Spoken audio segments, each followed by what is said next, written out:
नमस्कार दोस्तों, मैं हूं दीपक चौरसिया और मेरे तमाम सोशल मीडिया के चैनल्स पर आपका स्वागत है। एक बार कह दूं, आज बहुत महत्वपूर्ण एक स्टोरी आपके साथ शेयर करने जा रहा हूं और आपसे यही बताना चाहता हूं कि आप इसको प्लीज़ लाइक करें, सब्सक्राइब करें, आपको अच्छा लगे तो शेयर करें।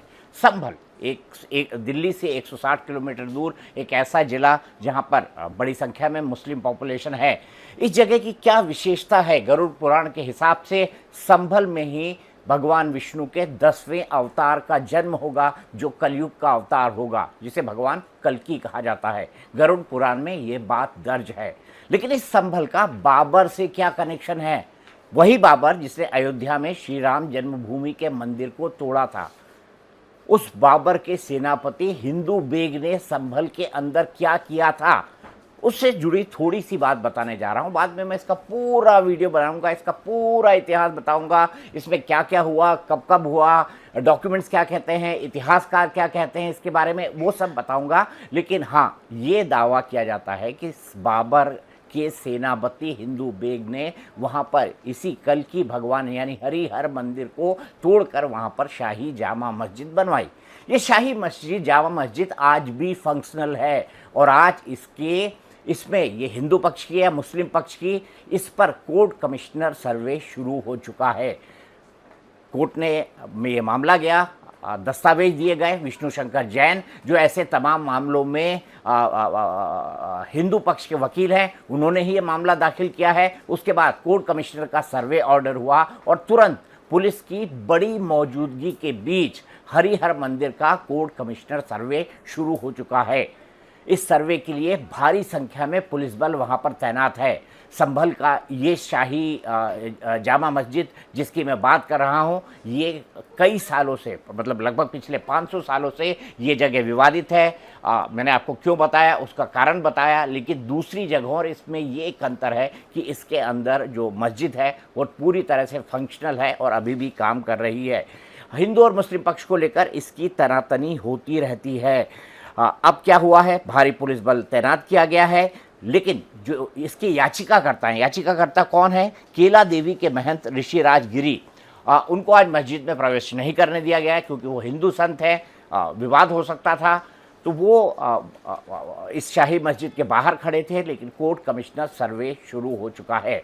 अब मैंने कहा, इतिहास में कई सारे फैक्ट्स अंकित हैं। मैं आपके वो शॉर्ट्स भी आपके साथ शेयर कर रहा हूं। जब रात में ये कार्रवाई शुरू हुई, अभी की बात है, इसीलिए मैं ये ताज़ी बातचीत आपके सामने कर रहा हूं। और इस पूरे के पूरे मसले पर जो है काफ़ी जो है वो बातचीत होगी, काफ़ी राजनीति होगी और इस मसले के भी बड़ा बनने की संभावना है। मैंने बताया ना, संभल से क्या कलेक्शन है। आपको याद होगा, हाल ही में कल्कि धाम मंदिर के लिए प्रधानमंत्री नरेंद्र मोदी ने शिलान्यास भी किया था। ये कल्कि मंदिर बना रहे हैं आचार्य प्रमोद कृष्णम। आचार्य प्रमोद कृष्णम कांग्रेस के नेता हुआ करते थे। लेकिन जब उन्होंने प्रधानमंत्री नरेंद्र मोदी को अपने कल्कि धाम मंदिर के उद्घाटन के लिए इन्वाइट किया, तब प्रमोद कृष्णम को कांग्रेस पार्टी से निकाल दिया गया है। प्रमोद कृष्णम एक राजनीतिक कार्यकर्ता हैं, हिंदू धर्म गुरु हैं और उनका फिलहाल किसी पार्टी से कोई सीधा संबंध नहीं है। लेकिन वो हिंदू हित की बात करते हैं और साथ ही साथ भारतीय जनता पार्टी को अपना नैतिक समर्थन देते हैं क्योंकि उनको लगता है कि जो वो कर रही है बेहतर है। तो जाहिर सी बात है, हमने बहुत सुना है अयोध्या, मथुरा, काशी के बारे में, लेकिन संभल की ये कहानी अभी तक सामने नहीं आई थी। तो मैं आपको बताऊंगा, पूरी कहानी बताऊंगा, इसका एक्सप्लेनर वीडियो डालूंगा, इसके बारे में तमाम चीज़ें आपको बताऊंगा। प्रधानमंत्री मोदी ने जब कल्कि धाम के मंदिर के शिलान्यास किया था, जो प्रमोद कृष्णम का ड्रीम प्रोजेक्ट है, उस मंदिर के शिलान्यास पर प्रधानमंत्री मोदी ने कहा था कि जैसे ही भारत के दर्शन, सांस्कृतिक दर्शन, जो ऐतिहासिक दर्शन हैं और जो अमूल्य धरोहर उन्होंने शुरू की है, काशी कॉरिडोर बनाकर, महाकाल का कॉरिडोर बनाकर और अयोध्या में भव्य राम मंदिर बनाकर, तो भारतीय चेतना के पुनर्जागरण के अंदर ठीक इसी तरह कल्कि धाम का मंदिर काम करेगा। ये उन्होंने प्रमोद कृष्णम के इस उद्घाटन समारोह के दौरान पूरी के पूरा मामला जताया था। अब दरअसल होता क्या है? दरअसल होता ये है कि आज तक, अब आप ये पूछेंगे कि इस मंदिर को लेकर कोर्ट केस नहीं चला, इस मंदिर को लेकर किसी भी तरह की कार्रवाई क्यों नहीं हुई? क्योंकि इस फैक्ट्स के बारे में लोगों को ज़्यादा पता नहीं था। सिर्फ दो इतिहासकार हैं, एक है मीनाक्षी जैन और एक दूसरे हैं, उन्होंने इसके बारे में अपनी पुस्तक के अंदर लिखा हुआ है। मैं आपको ये भी बता देता हूँ कि कल्कि धाम का इशू ठीक उसी तरह बड़ा बनेगा जिस तरह से अयोध्या, मथुरा और काशी का है।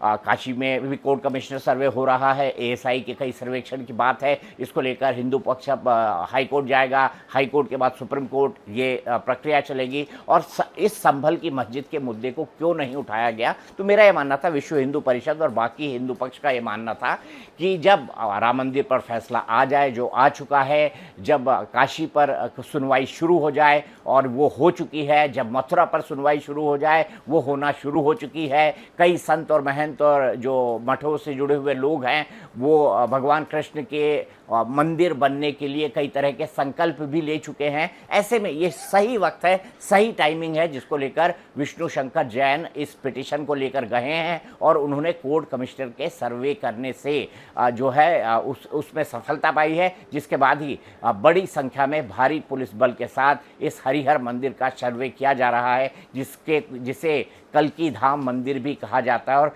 कहा ये जाता है, ये इतिहास में दर्ज है, कुछ इतिहासकार इसको लिखते हैं, हर कोई तो नहीं लिखता, कि इसी मंदिर को तोड़ करके शाही जामा मस्जिद बनाई गई है और मंदिर के कुछ अवशेष भी शाही जामा मस्जिद को बनाने में इस्तेमाल किए गए हैं।